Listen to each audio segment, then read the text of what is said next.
सुदूर हिमालय की तलहटी में बसा था एक छोटा सा गांव, नारायणपुर।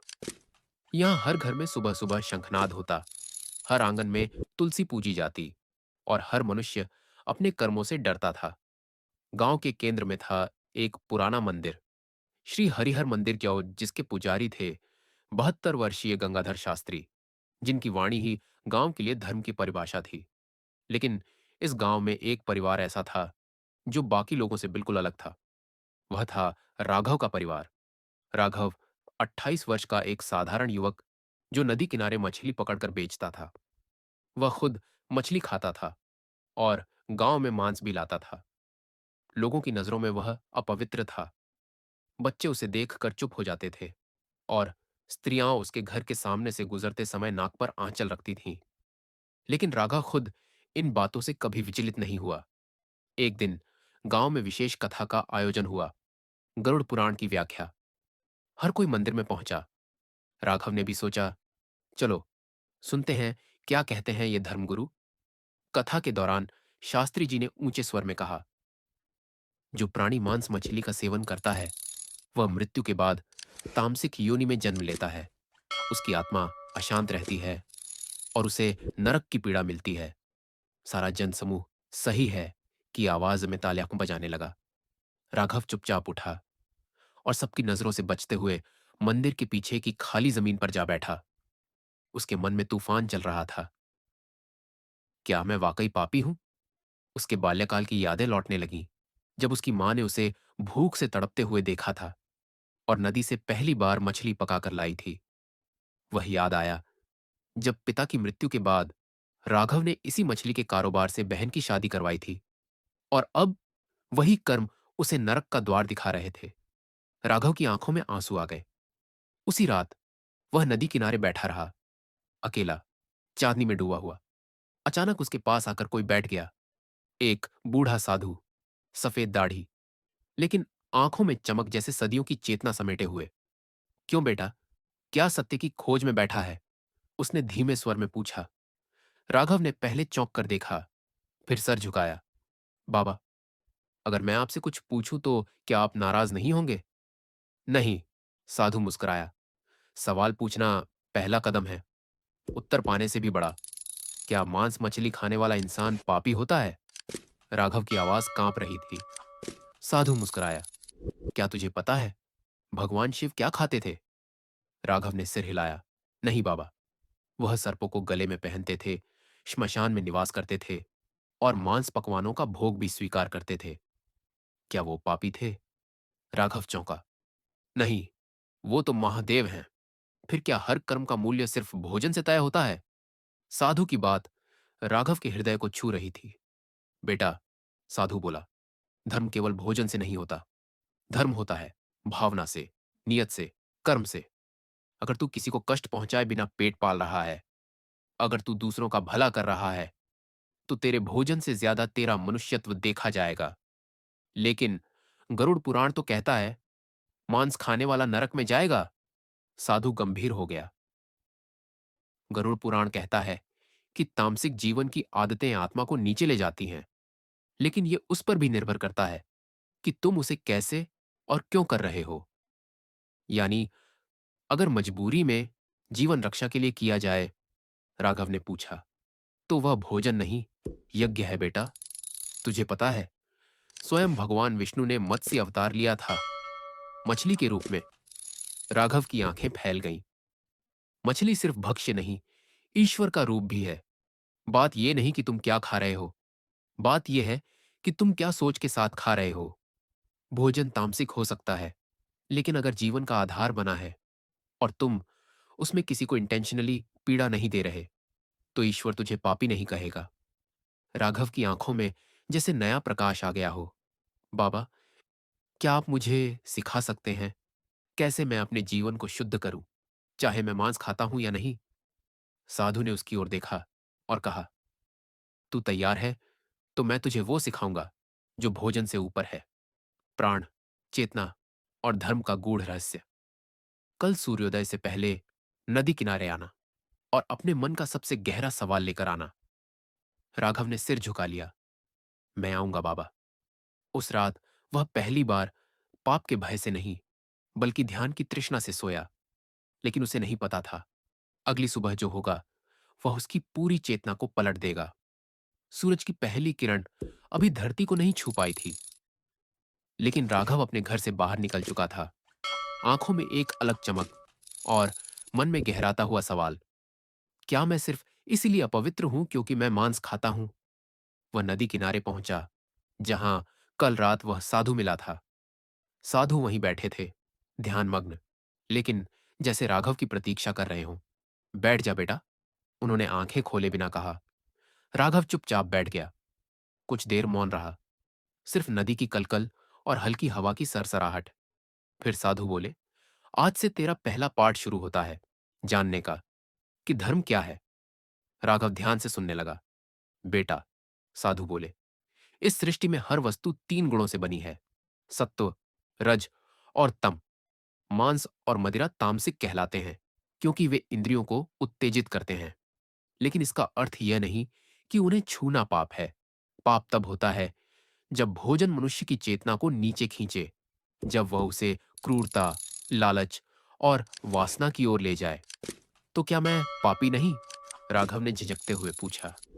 पाप और पुण्य, बेटा, कर्म से तय होते हैं, भोजन से नहीं। यदि कोई व्यक्ति शाकाहारी है, लेकिन उसके हृदय में घृणा, ईर्ष्या और छल है, तो वह मांस खाने वाले उस व्यक्ति से अधिक अधोगामी है, जो प्रेम, सेवा और करुणा से भरा है। राघव के भीतर कुछ पिघलने लगा। बेटा, जानता है तू, साधु ने आगे कहा, महाभारत में स्वयं युधिष्ठिर ने कहा था, अहिंसा परमो धर्मः केवल शरीर पर नहीं, वाणी और विचारों पर भी लागू होती है। यदि तू भोजन से किसी का शोषण नहीं कर रहा, ना ही उस भोजन को वासना या क्रोध के साथ ग्रहण करता है, तो वह भोजन तुझे नीचे नहीं खींच सकता। लेकिन बाबा, समाज मुझे अपवित्र कहता है। समाज का धर्म देखावा है बेटा। सच्चा धर्म अंदर से जागता है, और वह तेरे मन, वाणी और कर्म से तय होता है, न कि थाली से। तो क्या मांसाहार पूरी तरह गलत नहीं? राघव ने पूछा। देख, अगर तू क्रूरता से, हिंसा से और स्वाद के लोभ में मांस खा रहा है, तो हां, वह तामसिक और आत्मा के लिए विनाशकारी है। लेकिन यदि भोजन जीवन जीने का माध्यम है, विवेक के साथ है, और तू हर दिन सेवा, प्रार्थना और शुद्ध आचरण के साथ जीता है, तो ईश्वर तुझसे कभी नफरत नहीं करेगा। तो क्या मैं भगवान को नहीं मान सकता? राघव की आवाज में दर्द था। क्यों नहीं? भगवान कृष्ण ने स्वयं गीता में कहा, पत्रम पुष्पम फलम तोयम यो में भक्त्या प्रयच्छति। मुझे एक पत्ता, एक फूल, एक फल या जल भी दे। अगर वह भक्ति से दिया गया हो, तो मैं उसे स्वीकार कर लेता हूं। सुन बेटा, ईश्वर को भोजन नहीं चाहिए, भावना चाहिए। साधु ने राघव को एक कहानी सुनाई। एक बार एक शिकारी जंगल में भूखा प्यासा घूम रहा था। उसका झोला खाली था। वह थककर एक पीपल के नीचे सो गया। वहां एक साधु ध्यान कर रहा था। शिकारी के मुंह से निकल गया, हे प्रभु, मुझे भोजन नहीं मिला, लेकिन तुम मेरे प्राण ले लो, अगर तुम यही चाहते हो। साधु ने आंखें खोली और कहा, तेरी वो एक पंक्ति जिसने मुझे वर्षों के तप से अधिक स्पर्श किया। शिकारी क्रूर था, मांसाहारी था, पर उसकी भावना उस पल ईश्वर से सच्ची थी, और वही भावना उसे ईश्वर के समीप ले गई। राघव की आंखें भर आईं। तू जानता है राघव, साधु बोले, तेरे मन में यह प्रश्न उठा, यह तेरी आत्मा की पवित्रता का प्रमाण है। पापी वे नहीं जो मांस खाते हैं, पापी वे हैं जो अपने पाप को प्रश्न भी नहीं करते। राघव का सिर अब श्रद्धा से झुक चुका था। बाबा, मैं आगे क्या करूं? अब तू सच्चे धर्म के पथ पर है। कल से तू नित्य ध्यान करेगा, और मैं तुझे सिखाऊंगा आत्मा के 5 आचरण, जिससे कोई भी मनुष्य, चाहे वह जो भी खाए, ईश्वर का प्रिय बन सकता है। 5 आचरण? राघव ने पूछा। हां, और हर आचरण तुझे धीरे धीरे उस स्थिति में पहुंचाएगा, जहां तेरे भोजन से नहीं, तेरे चिंतन से तुझे पहचाना जाएगा। कल सुबह आना, अगला पाठ शुरू होगा। राघव अब अलग मनुष्य था। वह नदी के जल को हाथ में लेकर बोला, हे ईश्वर, आज से मैं भोजन नहीं, भावना से जीऊंगा, और अगर तुम साक्षात हो, तो मुझे मार्ग दिखाना। उसी क्षण एक पत्ता नदी पर तैरते तैरते उसके हाथों तक आया। तुलसी का पत्ता। शायद उत्तर मिल चुका था। अगली सुबह सूरज की पहली किरण ने जैसे ही नदी के जल को छुआ, राघव फिर से उसी स्थान पर पहुंच गया जहां साधु ने उसे बुलाया था। लेकिन आज राघव के चेहरे पर सवाल नहीं, उत्सुकता थी। एक ऐसी जिज्ञासा जो केवल सच्चे शिष्य में होती है। साधु पहले से वहां उपस्थित थे। उनकी आंखें बंद थीं, पर चेहरे पर जो शांति थी वह समय को भी रोक सकती थी। राघव ने सामने बैठकर दोनों हाथ जोड़ दिए। बाबा, मैं तैयार हूं। बताइए, वे 5 आचरण क्या हैं जो मुझे भोजन की प्रकृति से ऊपर उठा सकते हैं? साधु ने आंखें खोली, गहराई से राघव की आंखों में झांका और बोले, ध्यान से सुन बेटा, ये 5 आचरण तेरे भीतर के अंधकार को मिटा सकते हैं। चाहे तू जो भी खाता हो, ये धर्म का मूल है। और अगर तू इन पर चले तो कोई तुझे पापी कहने का अधिकार नहीं रखता। आचरण 1, अहिंसा। वाणी, विचार और कर्म की पवित्रता। सबसे पहली बात, अहिंसा केवल शरीर पर नहीं होती। अगर तेरी वाणी किसी को आहत करे, अगर तेरे विचार किसी के लिए बुरे हों, अगर तेरी नजर में किसी के लिए घृणा हो, तो तू हिंसा कर रहा है। एक शाकाहारी व्यक्ति अगर कटु वचन बोले, तो वह उससे अधिक हिंसक है जो मांस खाता है पर प्रेम से सबके साथ रहता है। राघव के चेहरे पर जैसे पहली बार कोई अंधकार दूर हुआ हो। आचरण 2, सत्य। स्वयं से और ईश्वर से सच्चाई। दूसरा आचरण है सत्य। सत्य केवल सच बोलना नहीं होता। सत्य होता है अपने भीतर झांकना, अपनी कमियों को स्वीकार करना और खुद को बदलने का साहस रखना। तू मांस खाता है, अगर तुझ में उसकी जिम्मेदारी लेने का साहस है, अगर तू जानता है कि तू क्यों खाता है और उसका उपयोग कैसे करता है, तो तू सत्य के मार्ग पर है। जो भोजन के नाम पर झूठ बोले या अपनी आदतों को छुपाए, वह असत्य का अनुयायी है। आचरणता सेवा, आत्मा की सबसे शुद्ध भाषा। तीसरा आचरण है सेवा। जो भी जीवन तू जी रहा है, वह केवल तेरा नहीं है। अगर तू किसी भूखे को भोजन देता है, अगर तू अपने कर्म से किसी का भला करता है, तो तेरा भोजन चाहे जो हो, तेरा जीवन पुण्य है। बेटा, भगवान उस व्यक्ति को नहीं देखते जिसने क्या खाया, बल्कि उस हाथ को देखते हैं जिसने किसी को रोटी दी। आचरण 4, भक्ति। भोजन से नहीं, भावना से जुड़ाव। चौथा आचरण है भक्ति। यह पूजा पाठ तक सीमित नहीं है। भक्ति वह भाव है जिससे तू अपने ईश्वर को याद करता है। चाहे तू थाली में चावल रखे या मछली, अगर तू खाने से पहले उसे अपने इष्ट को समर्पित करता है, तो वह भोग बन जाता है, पाप नहीं। नैवेद्यम भावना से बनता है, सामग्री से नहीं। राघव के आंसू अब बहने लगे थे। वह पहली बार खुद को दोष रहित अनुभव कर रहा था। आचरण 5, विवेक।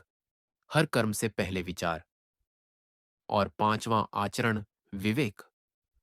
हर कर्म से पहले ठहर कर सोच, क्या यह कर्म किसी को दुख देगा? क्या यह कर्म मुझे ऊपर उठाएगा या नीचे गिराएगा? भोजन, नींद, बोलना, चलना, हर जगह विवेक रखो। अगर तेरा विवेक जागृत है, तो तू किसी का शोषण नहीं करेगा, ना शरीर से, ना विचार से। और यही होता है असली धर्म, जहां तू हर क्षण जागृत हो। राघव अब साधु के पैरों में झुक गया। बाबा, अब मुझे समझ आ गया कि धर्म केवल आहार में नहीं, विचार में होता है। अब मैं जान गया, मैं पापी नहीं हूं। अगर मैं इन 5 आचरणों पर चलूं, तो मैं भी प्रभु का प्रिय बन सकता हूं। साधु ने उसके सिर पर हाथ रखा। बेटा, आज तू वह पहला कदम रख चुका है, जहां तू अपने भोजन का नहीं, अपनी आत्मा का उत्तरदायी बन गया है। राघव ने आंखें बंद कर लीं। वह अब केवल एक मछली पकड़ने वाला नहीं था, वह एक साधक बन चुका था। लेकिन यह शुरुआत थी। अभी उसके सामने वह अग्नि परीक्षा आनी बाकी थी, जहां उसे अपने सिद्धांतों पर खरा उतरना था। राघव अब पहले जैसा नहीं रहा था। हर सुबह साधु से ज्ञान प्राप्त करना, ध्यान करना और अब अपने आचरणों में शुद्धता लाना, यह उसकी दिनचर्या बन चुकी थी।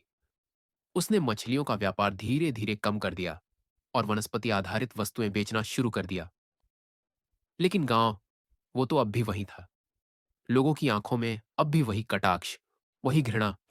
और अब एक नई बात, देखो देखो, मांसाहारी अब साधु बनने चला है। एक दिन राघव गांव की पंचायत के पास से गुजर रहा था, तो शास्त्री जी ने ऊंचे स्वर में कहा, धर्म ग्रंथों में स्पष्ट लिखा है, जो मांस भक्षण करता है वह यज्ञ, तप और पूजा का अधिकारी नहीं। यह युवक वर्षों से मांस खाता आया है। अब अगर यह गीता या वेद की बात करे तो यह धर्म का अपमान है। सभी लोग हंसने लगे। राघव कुछ कहता, उससे पहले ही एक वृद्ध महिला बोल पड़ी, इसने तो अपनी बहन की शादी भी मछली बेचकर करवाई थी। क्या वो शादी अब अपवित्र थी? वातावरण तनावपूर्ण हो गया। राघव चुपचाप सर झुकाकर वहां से चला गया। शाम को वह फिर साधु के पास पहुंचा। बाबा, उसकी आंखें भर आईं। क्या समाज कभी मुझे क्षमा करेगा? साधु शांत स्वर में बोले, समाज कभी क्षमा नहीं करता बेटा, क्योंकि उसे अपराध चाहिए जिससे वो खुद को पुण्यात्मा साबित कर सके। तो क्या मैं जीवन भर उनके लिए पापी ही रहूंगा? राघव ने पूछा। नहीं बेटा। साधु ने गहरी दृष्टि से देखा। तेरे भीतर जो परिवर्तन आया है वो सबसे बड़ा तप है। धर्म ग्रंथों को तोते की तरह दोहराना आसान है, लेकिन उन्हें जीवन में उतारना ये केवल वीर आत्माएं ही कर सकती हैं।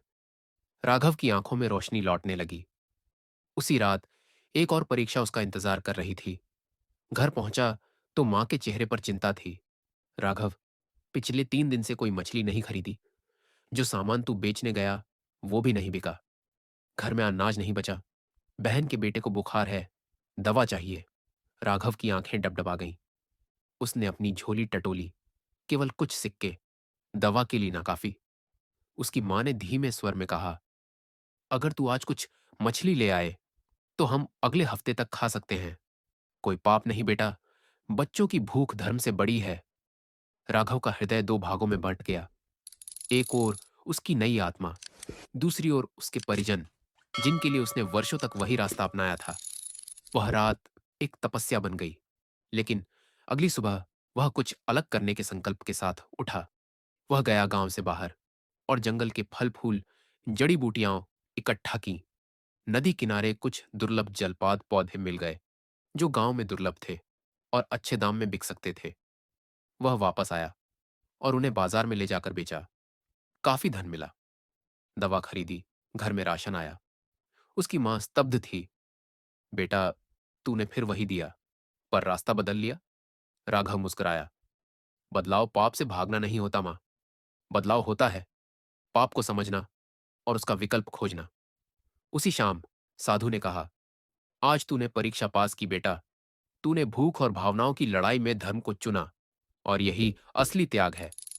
राघव अब भीतर से शांत था, लेकिन एक अंतिम प्रश्न अब भी बाकी था। क्या भगवान सच में मांसाहार से नफरत करते हैं? क्या कोई ऐसा शास्त्र है जो स्पष्ट रूप से कहे कि भोजन से पाप तय होता है? साधु ने उसकी आंखों में देखा और कहा, यह उत्तर मैं नहीं दूंगा। गरुड़ पुराण और महाभारत स्वयं देंगे। कल तुझे मैं वो पंक्तियां सुनाऊंगा जिन्हें जानकर तू और तू जैसा हर इंसान अपने भोजन और धर्म के संबंध को समझ सकेगा। राघव अब उस अवस्था में पहुंच चुका था जहां वह सुनने नहीं, समझने के लिए जी रहा था।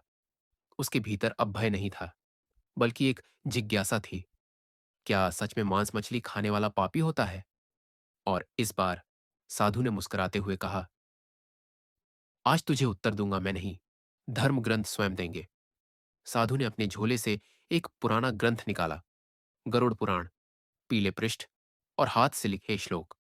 देख राघव, साधु बोले, गरुड़ पुराण में कहा गया है, यस्तु जीव हिंसा कुर्यात सैव पाप भाज भवेत। जो जीव की हिंसा करता है वही पापी है। लेकिन उसी ग्रंथ में आगे कहा गया है, परम आवश्यकम प्राण रक्षा हेतुना हिंसा न दोषा। अगर कोई प्राणी जीवन रक्षा के लिए किसी जीव का आहार करता है और उसमें कष्ट की इच्छा नहीं होती तो वह हिंसा नहीं मानी जाती। राघव की आंखें फैल गईं। तो मतलब गरुड़ पुराण भी परिस्थिति के आधार पर भोजन को देखता है? हां बेटा, साधु ने सिर हिलाया। सिर्फ मांस खाना पाप नहीं, पाप होता है इरादा, लालच और क्रूरता। फिर साधु ने निकाली एक और किताब, महाभारत। भीष्म पितामह ने युधिष्ठिर से कहा था, न हिंस्यान्नम यथा कालम न तस्य दोषो भवति। समय, आवश्यकता और भावना के साथ किया गया भक्षण पाप नहीं होता। भगवान कृष्ण ने भी गीता में स्पष्ट कहा, यज्ञ शिष्टाशिनः संतो मुच्यन्ते सर्व किल विषय। जो व्यक्ति भगवान को भोग अर्पित करके भोजन करता है, उसका कोई पाप नहीं रहता। राघव ने जैसे पहली बार शास्त्र को दिल से सुना। बाबा, इसका अर्थ है, भोजन से बड़ा है यज्ञ, मांस से ऊपर है मंशा, और धर्म का आधार है विवेक, न कि सिर्फ थाली का प्रकार। साधु ने अब अंतिम बात कही। तू जानता है राघव, शिव, विष्णु और देवी स्वयं भोग में मांस पकवान स्वीकार करते थे, लेकिन वो प्रेम और भक्ति से दिया गया होता था, कभी हिंसा और लालच से नहीं। ध्यान रख, पाप खाने से नहीं होता, पाप होता है भावना से, और पुण्य केवल त्याग से नहीं, समर्पण से होता है। राघव की आंखें भर आईं। उसी क्षण मंदिर की घंटियां नो बजने लगी। किसी ने गांव के मंदिर में देखा, शिवलिंग पर एक साधारण मछुआरे ने पुष्प चढ़ाया और वहां से दीप जलाकर निकला। किसी ने विरोध नहीं किया। क्यों? क्योंकि अब उस व्यक्ति की आंखों में भक्ति की आंच और प्राणों की श्रद्धा थी, जो किसी भी ब्राह्मण, वैदिक जाता या तपस्वी से कम नहीं थी। गांव के लोग अब उसे देख मुस्कुराने लगे। कुछ ने तो अपने बच्चों को उसके पास भेजा। जाओ, राघव भैया से सीखो, कैसे मनुष्य बनने के लिए मन शुद्ध करना पड़ता है, न कि थाली।